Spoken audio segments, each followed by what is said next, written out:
What's the story, Wishbone? What's this you're dreaming up? I don't know the words of this song, but it is so catchy. I'm sorry. I tried to sing the song, but I just couldn't. Yeah. So, yeah, this is Wishbone that we're talking about today. And Wishbone was made in 1994 when the Lions Group changed their name to Lyric Studios and started producing other shows that were not Barney. So yeah, I'm so itchy right now. Oh my god. But yeah, apparently. So I'm gonna be talking about it today. First off is A Tale in Twain, a two-part episode, apparently. So yeah. So Wishbone and the kids explore Jackson Park, where they discover a man digging up the no-name grave. See, in this one, this guy digging up this no-name grave who, yeah, and they find it a little suspicious. They go on this vine thing, they ride on it. It's kind of interesting, but yeah. I mean, yeah, it's pretty cool and stuff, but kind of freaky in my opinion, this episode. Yeah, what was I gonna say? I think the grave was, like, apparently the man's, like, grandson or something. I don't know. I forget. It's kind of sad. But yeah. I don't know. It was like some like old like treasures or something in it. The story is Tom Sawyer. Yeah, apparently. So they tell the story of like Tom Sawyer. Some crazy stuff happens. Stuff. There's this one part where it's like turns out to be like everyone thinks Tom Sawyer died and stuff. The show's apparently a little bit darker than most other Lyric Studio shows. I mean, what do you expect? This ain't Barney. Yeah, I guess this is why Wishbone videos weren't usually advertised on most Barney videos. Should I talk about the Wishbone books, though? There's like Wishbone Classics, Wishbone Mysteries. I don't know. It's basically like the episodes just on like a book, practically. A stupid chapter book that's so long as hell. I don't like it. The Wishbone Mysteries were advertised on some Barney DVDs. But yeah. Twisted Tale. A crime wave hits Oakdale, and juvenile offenders are suspected. Joe can't believe that his new friend Max is responsible, but Max is also friends with a rowdy older boy named Zach. Zach? Zach? He's a psychomaniac. I'm referencing the Nostalgia Critic. Yeah, remember that one video where he did those commercials, and one of them was the Lego Maniac commercial. Yeah, I don't know.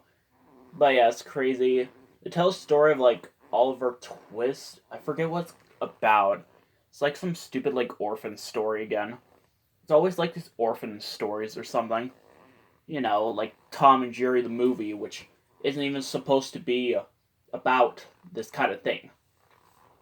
Yeah, but yeah. Rosie O. Rosie O. Oh, I get it now. It's referencing Romeo O. Romeo. So yeah. So Wishbone's taken to the pound without his collar, and and Sam, Joe's girlfriend, apparently finds a dog named Rosie who is going to be put to sleep if no one claims her. I swear to God, that's actually what happens. You know what put to sleep means? If you don't, I really don't want to talk about it. Let's just say that all dogs go to heaven. Yeah, but yeah, apparently.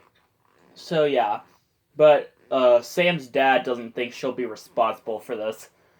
But yeah. Oh, by the way, Sam's dad is played by the same guy who played Michael and Amy's dad in Barney in the Backyard Gang. Apparently, it's true. Look it up. It's like I was so shocked when I found out about that.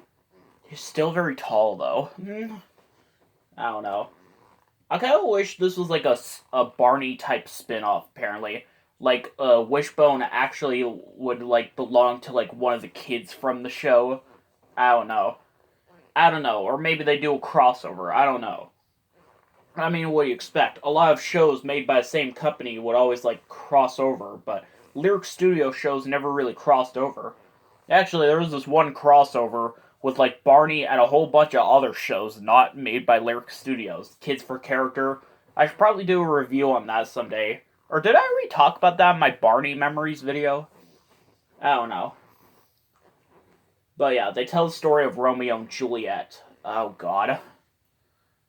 I hate this story. I think they like all die in the end. Yeah, they talk about that on Wishbone. In the same episode as being put down. I don't know. Homer, Sweet Homer. The kids tried to save Jackson Park from developers who want to build a shopping center there. Most generic plot ever. No, I swear every single plot like involves this. Like I recently just watched like this Casper direct-to-video film where the same thing happened. Yeah, I'm not kidding. This is like always a thing. But yeah, I think it was in the Tom and Jerry movie at the beginning, but I don't think it was important to the plot. It's basically like Tom's owner was moving out because they were going to build like some shopping center where her house is, and that's kind of how Tom and Jerry got lost and stuff, and that's how they started talking, and become friends to the end. So yeah, well, and if they're gonna build a shopping center there, they're going to destroy an historical oak tree in the process. Oh my god, that's scary. The story is the Odyssey, obviously. I mean, it's okay, I guess. I don't know, this story was kind of freaky. Bark that bark. I don't get this one, though. I mean, yeah. The kids help put on a traditional storytelling show to raise money. David's maternal uncle, Homer Vincent, played by Akin Benton, is the storyteller throughout the episode. See, he's telling the stories instead of Wishbone. He's telling various African American folk tales, like Anansi the Spider. Yeah, I don't know. I mean, what is this, like the Itsy Bitsy Spider? Oh my god, this should have been like a Barney spin-off. They should have had like songs there. They should have just sang the Itsy Bitsy Spider. I don't know why. Apparently.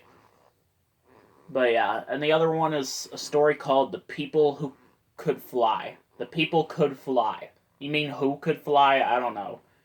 So yeah. Yeah, but Wishbone does play some of the characters in the stories, but yeah.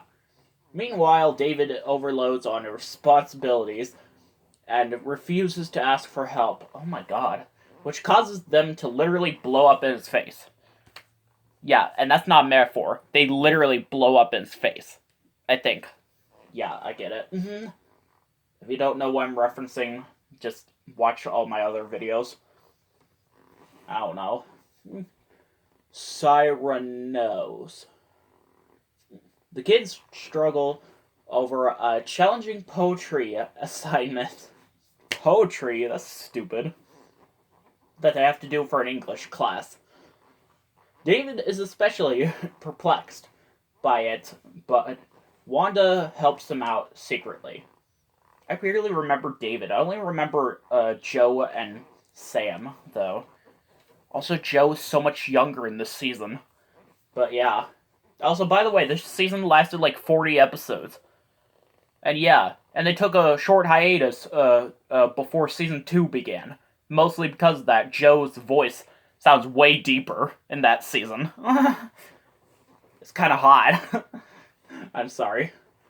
But yeah, the story is Cyrano de I have really no idea. I really have no idea what this is. Yeah, I really don't know. Some rhyming story, I don't know. The Slobbery Hound. Oh, is this the episode I have, or is this like a different episode? I think this is the episode, this VHS tape. There are two different versions of this VHS tape.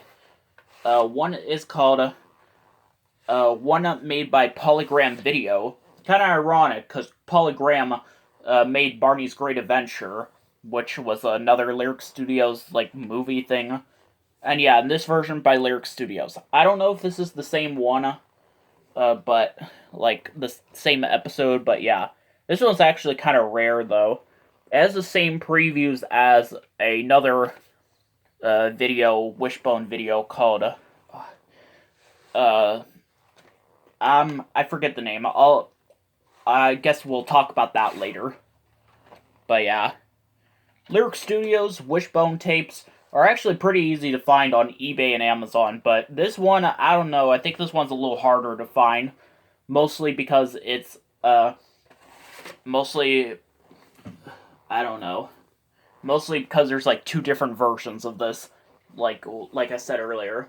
When Wishbone's blamed for the neighborhood messes, he, Joe, David, and Sam find the dog who's responsible for this. Yeah. This episode marks the first of 2 current occasions when Wishbone imagines himself into a Sherlock Holmes story. See, yeah, twice. They tell, like, 2 Sherlock Holmes stories twice. This one is The Hound of Baskerville. So, yeah, apparently. I don't know. This episode's just so weird. Look at this front cover, though. It's just so weird. Inspired by the classic from Sir Arthur Conan Doyle. Wow. Crazy. But yeah. Digging up the past.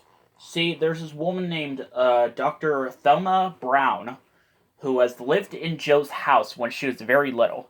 And she comes to visit to find some old stuff that she left in the house. Yeah, it's actually a pretty interesting episode. The story is Rip Van Winkle. Story about this guy who, like, drank this, like, beer, apparently. Yes, they talk about beer on this show. That makes him woozy and sleep for, like, 1,000 years. And he wakes up 1,000 years later. And, yeah. Man, what kind of alcohol was that? Oh, a kid's show. Oh my god. I mean, this is more of a teen-oriented show. I mean, yeah, this aired on, like, a thing called The Game on PBS. It's like the 90s version of PBS Kids Go, where they show, like, shows for, like, older kids or something. You know, like how PBS Kids Go had stuff like Arthur or, like, Cyber Chase. This one had, like, Bill Nye and, like, Wishbone. So, yeah. Joan of Arc. Of course, this tells the story of Joan of Arc.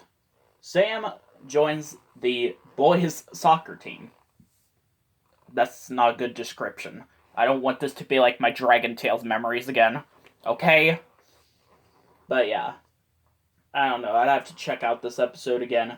I've seen every episode on YouTube, but it's been quite a while. I don't know. The impossible